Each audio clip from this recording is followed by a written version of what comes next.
Morning everybody, it's One Penny. It's about 7:15. I've been hiking for almost an hour. This is a pretty small section right now. It's going to be about 18 miles today, but this first section is kind of short, going to a pond. That's supposed to be very scenic, and so supposed to be a very well-traveled part of the path. Haven't seen anybody yet, but we'll get there. The last 2 days were rough. The day before yesterday was really tough. 20 miles on a really rough section of trail, and just not working out with one of the people that wanted to start slack packing. Pike wanted to do 20 miles. Me and Abby wanted to do 2 10s and camp in the middle. But Pike convinced Abby, and Abby was like, I feel I can do the 20. I feel I can do the 20. So we all agreed to do the 20. Then Abby met another solo hiker as we camped the night before getting ready to go, and just decided she was just going to walk with her. So Pike and I did the 20, him in one direction, me in another, and then Abby was camped out in the middle, which forced us to have a 0 day, both me and Pike, which we weren't planning on and didn't want to have. So then yesterday, it took Abby and the other woman, I think, 11 hours to go slightly right around 10 miles, and that's very slow. It would be understandable if you had just decided you're only going to take your time and that's what you're going to do, but they just aren't planning anything. When they finally got done, they had a mile down a gravel road, downhill, nice road, to get to where the RV was, and they wanted me to drive up and pick them up. But I had no reception, so I didn't get that message. They eventually came down, and then the goal was, or the ideal was, we're camping right there so we can get up and get a good start right the next morning. But no. Now the two of them want to drive into town and take a couple of 0 days to hang out and do other stuff. So from committing to do this slack packing, go forward every day, shuttling the van, shuttling the people, to suddenly wanting to just take 0 days, force other people to take 0 days, completely abandon the plan that you had, just not a reliable person. So they are off in town. It was an hour drive to get to the town, an hour drive to get back here, or where I left the RV. And like I said, I'm hiking north. It'll be about 18. Pike is going up there from the hostel he was in last night. He's going to hike the 18 back this way, pick up the RV, and come up and pick me up. And she said that she's going to hike with the other woman for a few days, and then she will shuttle and catch back up with us. I don't think it's going to happen. Pike doesn't think that's going to happen, and we're fine with that. I mean, you don't want to have somebody who causes you more issues and isn't really contributing to moving things forward. So, yeah, 2 bad days.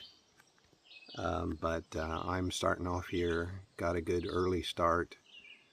It's a cool day. I might get rained on, but the hike doesn't look to be too challenging.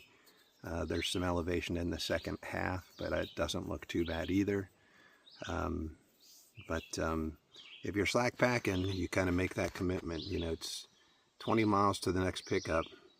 You're not carrying your camping gear. You just got this little day pack with food and your fluids.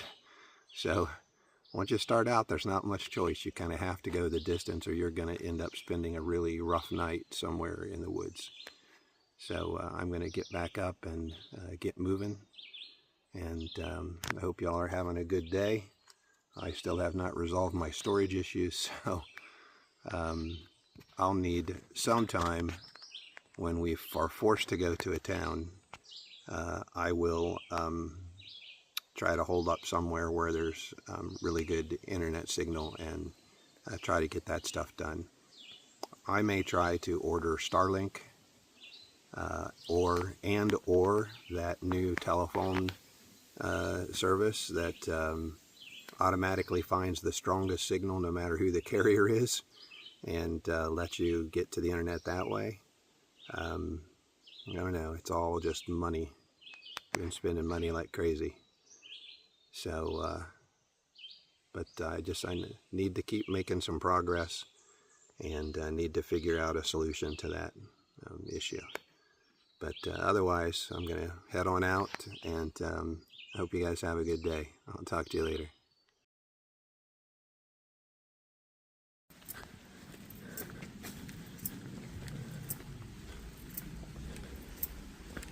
It's been a beautiful trail so far today.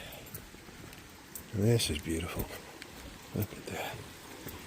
Nice bridge over top of a rocky stream.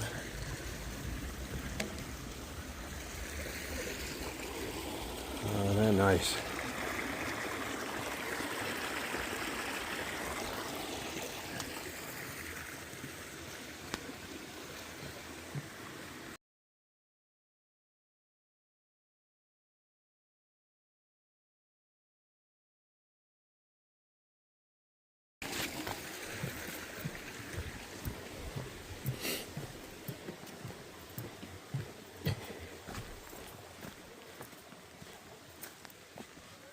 Hey, is that Logan?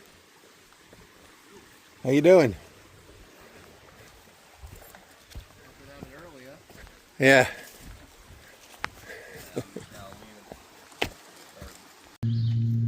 Hello everybody, 1 penny here.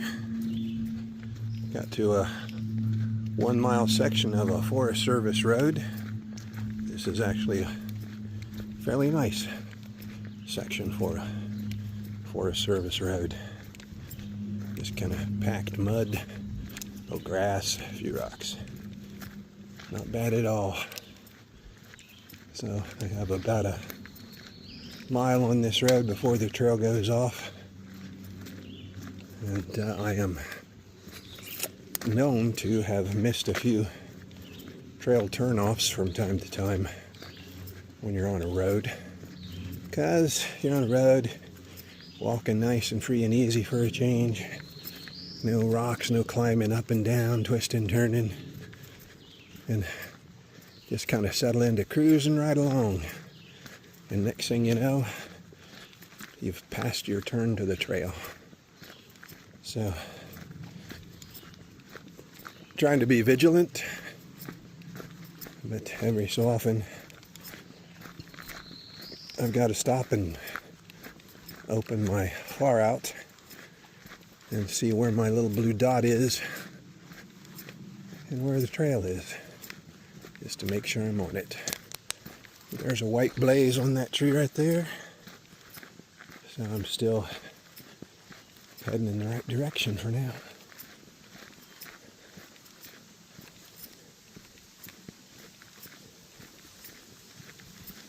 Just a beautiful day. So the last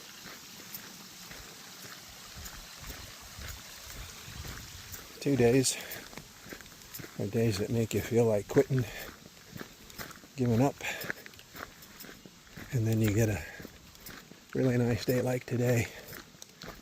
The strange thing about today is that you have some kind of overcast,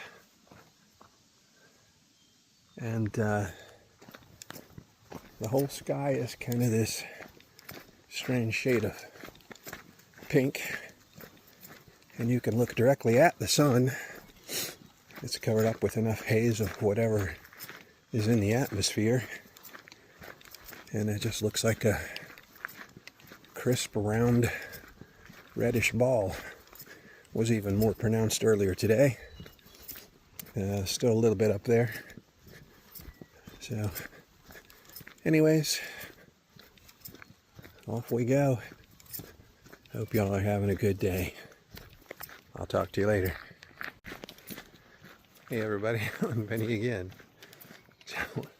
Just passed a couple of people heading the opposite direction, and they're probably day hiking. Maybe they're just gonna run out to the pond and back.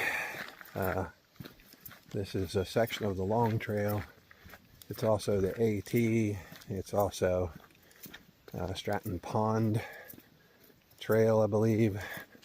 Takes you out to a pond and camping places, and then a lot of trails split off. So this is what I've been told is one of the most popular areas, most heavily used areas of the AT. So what was interesting was, and other hikers probably get this, hikers are used to stinking. They smell bad because, you know, it's 3-4 days between showers. They're hot and sweaty every single day. And you just kind of deal with it. Half the time you don't even notice it. But what you do notice is every time you've been out and then you suddenly pass a couple of people who are day hikers. They're just coming in from civilization somewhere, and you get hit with this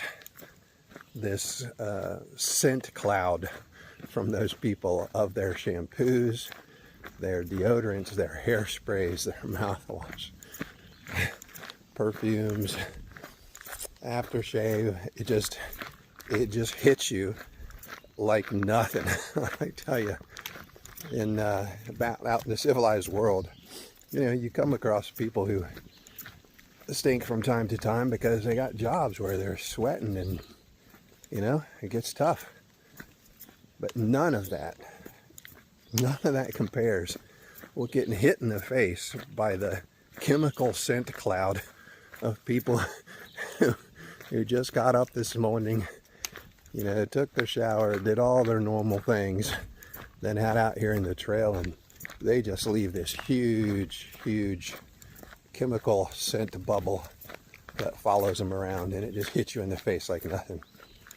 So it's been a while, and boy, that was just it. All day hiking out here, and it's nice and clean and cool and wonderful. You pass a couple people and just wham.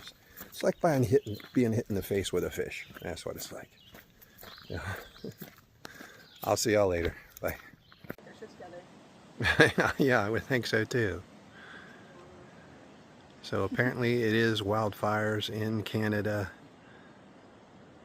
causing all of the haze and making the sun red. Probably a little bit from the humidity too. Mm-hmm. Yeah. Moisture in the air. Yeah, I got up to start my hike this morning, and it was all cloudy, and I just figured it was gonna start raining. Yeah. Mm-hmm. But it doesn't really look like that's the kind of weather.